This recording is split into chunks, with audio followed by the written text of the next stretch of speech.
இனிமே கண்ணை மூடிட்டு கடலை எண்ணெய் வாங்கலாம். ஏன்னா மந்த்ரா கடலை எண்ணெய் இதயத்தின் தயாரிப்பு. வறுக்க பொரிக்க ஏன் எல்லா சமையலுக்கும் மந்த்ரா தான். மந்த்ரா கடலை எண்ணெய், அபார ருசி, ஆரோக்கியமான உடல் நலம். ரொம்ப டயர்டா இருக்கு. இயற்கையான டேட்ஸ், பாதாம், பிஸ்தா, கேஷு அண்ட் ஹனி கொண்டு தயாரிக்கப்பட்ட லயன் டேட் நட் பைட்ஸ். பாமகவுக்கு மாம்பழ சின்னத்தை ஒதுக்கீடு செய்து அன்புமணிக்கு இந்திய தலைமை தேர்தல் கமிஷன் கடிதம் எழுதியிருந்தது. அன்புமணி போலியான ஆவணங்களை தாக்கல் செய்து கொடுத்த விண்ணப்பத்தை ஏற்று தேர்தல் கமிஷன் இந்த முடிவை எடுத்திருக்கிறது.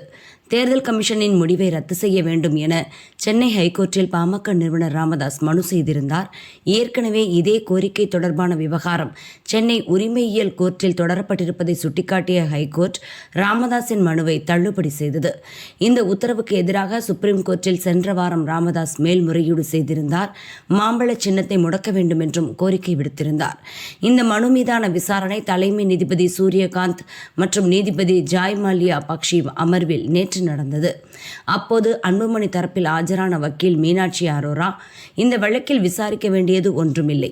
வயதான காலத்தில் ராமதாஸை சிலர் தவறாக வழிநடத்தி வழக்கு தொடுக்க வைத்துள்ளனர். தேர்தல் தேதி அறிவித்து விட்டதால் வழக்கை விசாரிக்க வேண்டியதில்லை.